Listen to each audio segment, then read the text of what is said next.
A little bit about warming up and making sure that the saxophone works. Everybody talks about technique on the saxophone. I don't think technique is learning how to play fast and loud and high. I think technique is learning how to play what the music calls for and do it with a certain bit of elegance. And learning how to play beautiful melodies. When I first started playing, I didn't take any lessons.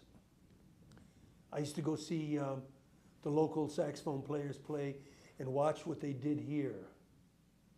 And according to the book, and for the most part teaching today, they tell you not to move your lower jaw, to bite on your lower lip. This is just a quick fix.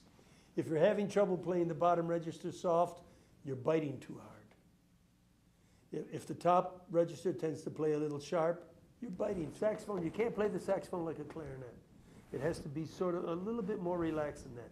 I'm not saying you have to play or that you have to puff your cheeks to do it, but I do. Everybody that I saw in those early years, they used to puff their cheek. There'd be a little bit of a puff here, not Dizzy Gillespie style, but and sometimes I do that too when I want to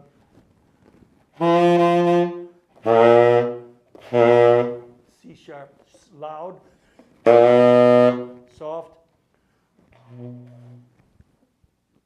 low B flat soft.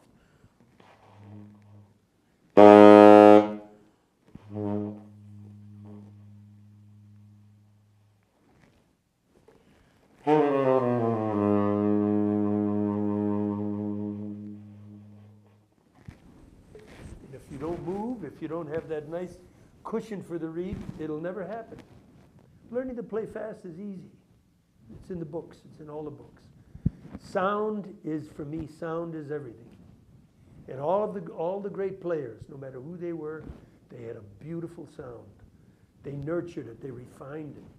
Whether it was John Coltrane or whether it was Sonny Rollins or Coleman Hawkins or Stan Getz or no matter who it was, Sonny Stitt, Michael Brecker. It didn't matter who it was. They took advantage of the thing that they had in their head, what they thought they heard, and chased that. And any saxophone player that you name, you go after it, and they have an identity. But if we all just sit there and play with this stiff approach, then we're all going to sound alike, and then they could sell embouchures at the corner drugstore. Little plastic embouchure like the Halloween lips or the candy lips you put in. Everybody goes and plays the saxophone. Yeah, it's simple. It's really a very simple approach to it. Watch me when I play.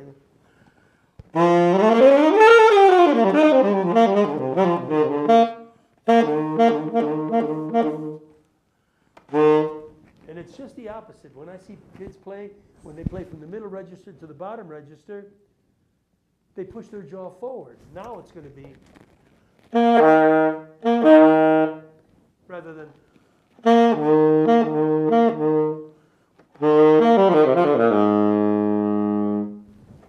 that's a combination of subtone full sound. But Ben Webster is like a perfect example of subtone. And so was Stan Getz. He didn't like to play that way down low. He played with a harder sound down low. But he could play subtone all over the horn, from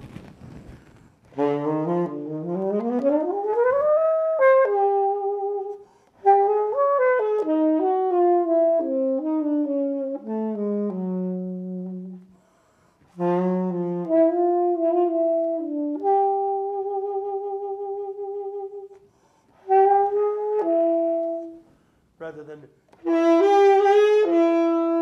different sound.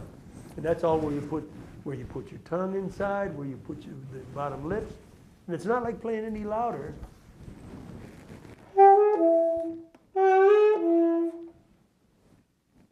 Interesting.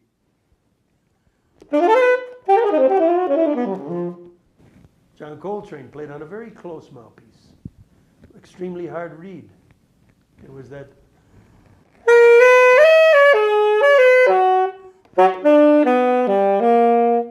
You got that sound. It was this, almost. But he knew how to, he could turn the sound on and off too. He knew how to push it, and he knew how to make it stay inside the horn.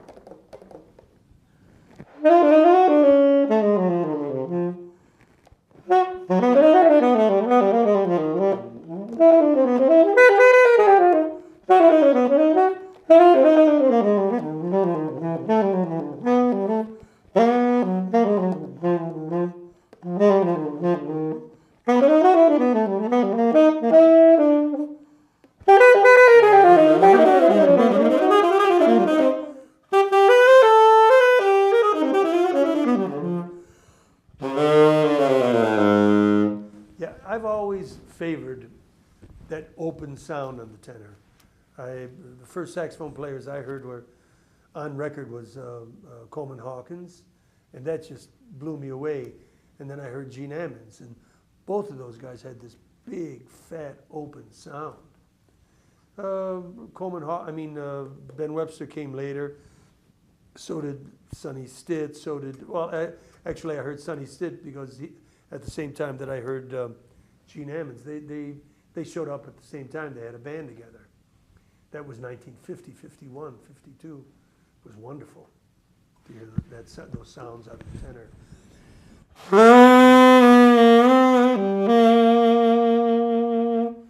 The Coleman Hawkins thing was.